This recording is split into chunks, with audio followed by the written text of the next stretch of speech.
Hola, me llamo Ramiro. Para mí es un honor enorme poder dirigirme a ustedes.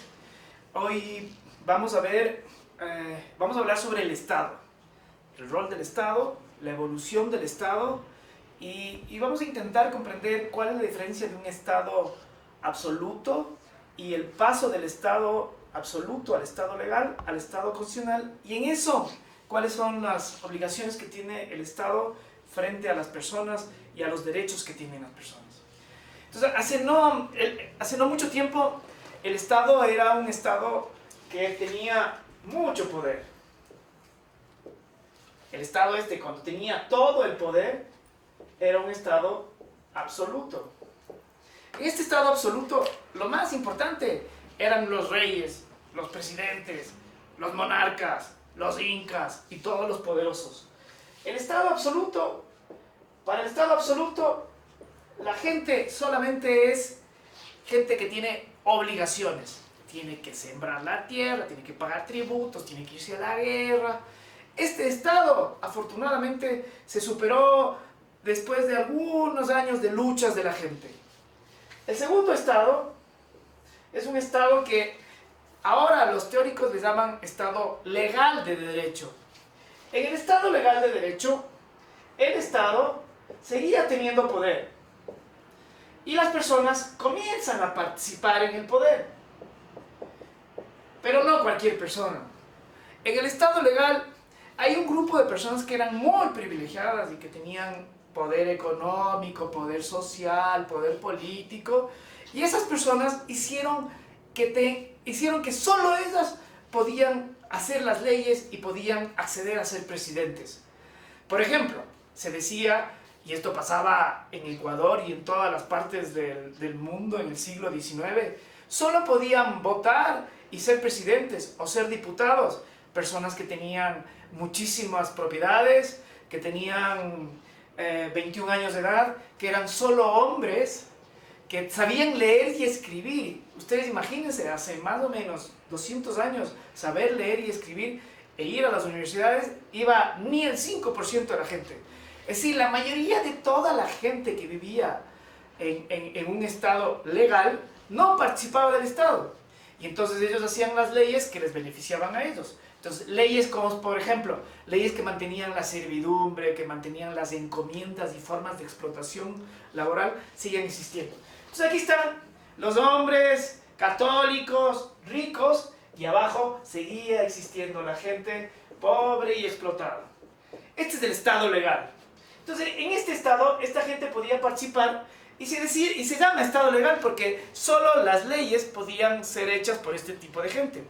Y luego, particularmente después de la Declaración Universal de los Derechos Humanos, allá por los años 1948, se dio una cosa que en el derecho se llamó casi como revolucionaria y se le llamaba como revolución copernicana, le llama un autor.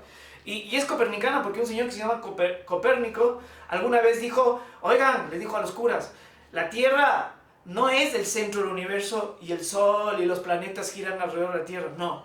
Copérnico dijo, no, la Tierra es un planetita chiquito y gira alrededor del Sol, y el Sol gira alrededor de otras estrellas, y eso fue una revolución impresionante en el saber. Entonces los curas perdieron poder, la ciencia tomó más... Algo parecido pasó con los derechos humanos y el Estado. Entonces, lo que pasó acá es que en el siguiente Estado, que ahora se llama Estado constitucional, se dio la vuelta a la tortilla. Así como la revolución copernicana, el centro ya no es la Tierra, sino el Sol, y la Tierra gira alrededor del Sol y no al revés, la revolución de los derechos es algo así. Antes todo giraba alrededor del Estado y la gente estaba bajo el Estado. En la revolución de los derechos, la gente está sobre el Estado. Y esta gente somos todos nosotros, son ustedes, soy yo, son la gente que está sembrando ahorita la tierra, la gente que va a las escuelas, son los niños, son los ancianos, son las personas que tienen discapacidad, y somos todos sin distinción alguna. Muy bien, este avance fue muy importante. Y aquí viene el segundo aspecto que quiero destacar. En estos dos modelos de aquí, las personas estas tienen obligaciones. obligaciones. Tienen que hacer, tienen que tributar, tienen que trabajar, tienen que no sé qué. En este estado de aquí, en el estado constitucional, estas personas tienen derechos. Y eso es una diferencia enorme. Si las personas tienen derechos, alguien tiene que tener obligaciones. En este modelo de aquí, el Estado es el que tiene derechos y las personas tienen obligaciones.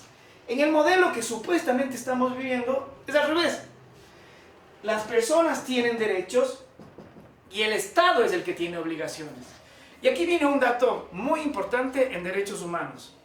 Cuando la Constitución de Montecristi y todas las constituciones en general establece que usted, que yo, que todos nosotros tenemos derecho a la vida, derecho a la vivienda, derecho a la salud, derecho a la seguridad social, quiere decir que el Estado tiene la obligación de garantizar la salud, la vida, la integridad y todas estas cosas.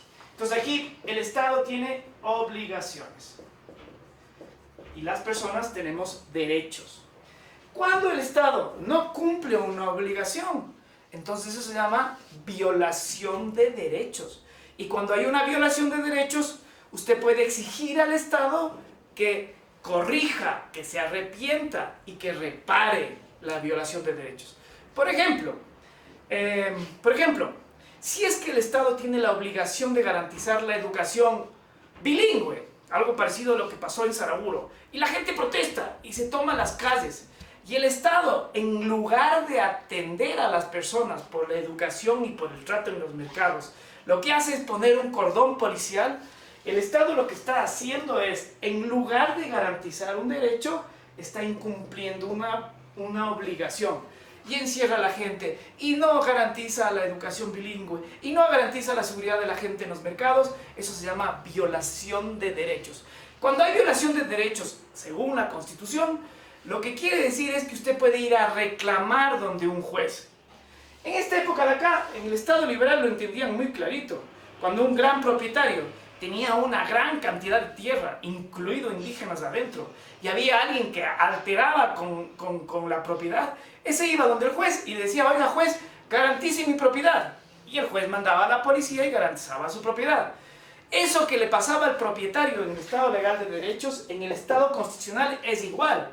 Si una persona va a un hospital y no le atienden, si usted tiene una tierra y le quitan su tierra, si usted está protestando y le meten preso, teóricamente usted debería, según la Constitución, ir a pedir y reclamar ante un juez para que le proteja a usted del abuso del Estado y le diga: oiga Estado, pare, oiga Estado, está violando derechos, oiga Estado, repare, oiga Estado, no vuelva a repetir. Entonces, resumiendo, en el Estado constitucional de derechos, el Estado tiene obligaciones y las personas tienen derechos. El Estado solo es legítimo y tiene función si garantiza los derechos de las personas.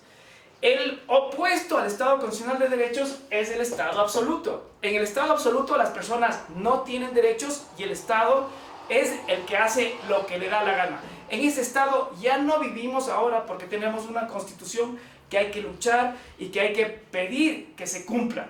Entonces, en este Estado, usted es el importante, no el Estado, son las personas. El Estado tiene la obligación de proteger sus derechos.